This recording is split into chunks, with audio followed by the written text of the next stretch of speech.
너는 다른 신에게 절하지 말라. 여호와는 질투라 이름하는 질투의 하나님이니라. 아멘. 모세의 간절한 세 번의 중보기도는 이스라엘 민족의 운명을 바꾸어 놓았습니다. 하나님의 자비하심 때문에 이스라엘 백성들이 용서를 받은 것이긴 하지만 하나님의 마음을 돌려놓는 데 있어서 이스라엘의 지도자인 모세의 역할을 간과할 수는 없었겠죠.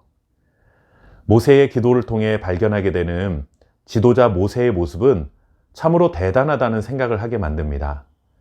때로는 대담하게 하나님이 하나님의 백성들에게 이렇게 대하시면 안 됩니다 말하듯이 기도하기도 하고, 자신의 이름이 생명책에서 지워지더라도 민족을 살려보겠다고 헌신하는 모습도 보이고, 백성들의 잘못에 직접 가담하지 않았지만 나에게는 책임이 없지 않느냐 회피하지 않고 백성들의 죄를 자신의 죄로 짊어지고 하나님의 용서를 구하는 모습을 보자면 정말 탁월한 백성들의 리더가 아닌가 하는 생각을 하게 됩니다.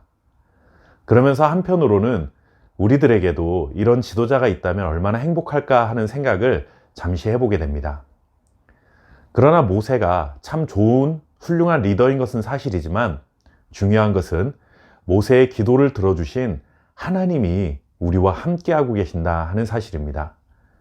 잠시 부러운 마음이 들 수는 있지만 우리의 기도도 들어주시는 하나님이 함께 하심을 날마다 감사하며 기쁨으로 살아가야 하는 것이죠.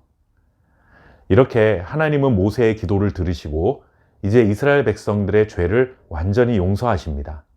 그리고 그들과 다시 언약 관계를 맺으시고자 했습니다. 그래서 모세에게 다시 시내산에 돌판을 준비해서 올라오라고 명령을 하시죠. 모세는 하나님의 말씀을 따라 돌판을 준비해서 다시 시내산에 오르게 되고, 하나님께서는 이스라엘 백성들과 언약 관계를 회복하시는 말씀을 분명하게 전해주십니다. 하나님이 전해주신 말씀이 몇 가지 있지만 오늘 우리가 눈여겨볼 말씀은 하나님은 질투의 하나님이라는 말씀입니다. 하나님이 질투하시는 분이시다 라는 말을 들으면 솔직히 하나님 참 속이 좁으신 분이라는 생각이 들 수도 있을 것입니다. 그러나 하나님은 하나님의 백성들이 하나님 외에 그 어떤 다른 신을 곁에 두거나 그들을 섬기는 것에 있어서만큼은 조그마한 틈도 허용하지 않으시겠다는 단호한 의지를 보여주고 계신 것입니다. 언약 관계를 결혼한 부부 관계에 비유해서 말씀드린 적이 있습니다. 신랑 되신 하나님께서 이스라엘 백성들을 신부로 맞으셨습니다. 당연히 신랑은 신부만 사랑해야 하고 다른 여자를 사랑해서는 안 됩니다. 신부도 마찬가지죠. 신랑만 사랑해야 하고 다른 남자를 사랑해서는 안 됩니다.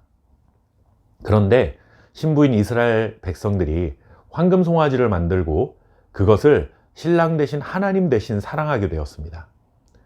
그래서 신랑 대신 하나님이 신부인 이스라엘 백성들과 우선은 별거를 선언하시죠. 그런데 중재자인 모세가 결국 화해를 이끌어냈습니다. 말하자면 별거 상태를 끝낼 수 있도록 화해를 이끌어낸 것입니다. 이제 다시 신랑 신부는 화해를 하고 다시금 행복한 부부관계로 지내야 하는데, 만약 우리가 이런 경우라면 신랑이 신부에게 가장 먼저 무엇을 요구하게 될까요?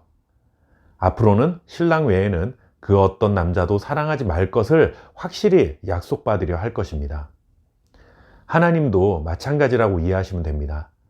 이스라엘 백성들이 하나님 외에 다른 신을 곁에 둔 것 때문에 관계가 깨어졌기 때문에 이 관계를 다시 회복시키시면서 가장 먼저 이 부분을 확실하게 못 박아두려고 하신 것입니다.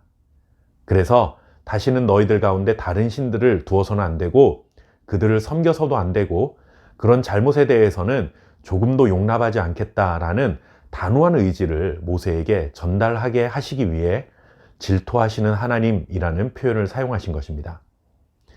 우리도 마찬가지입니다.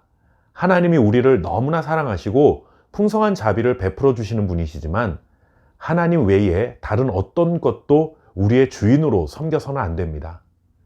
하나님도 섬기고 세상의 물질과 번영과 권력도 적당히 섬기면서 저는 여전히 하나님을 사랑하고 섬기고 있습니다 라고 해서는 안 되는 일입니다. 이렇게 하나님과 세상이라는 것에 양다리를 걸치고 있으면 그것은 곧 하나님을 버린 것과 마찬가지입니다.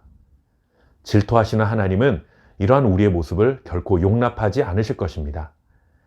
하나님이 우리를 100% 사랑하시는 것처럼 우리도 하나님을 100% 사랑하기를 기대하고 계십니다.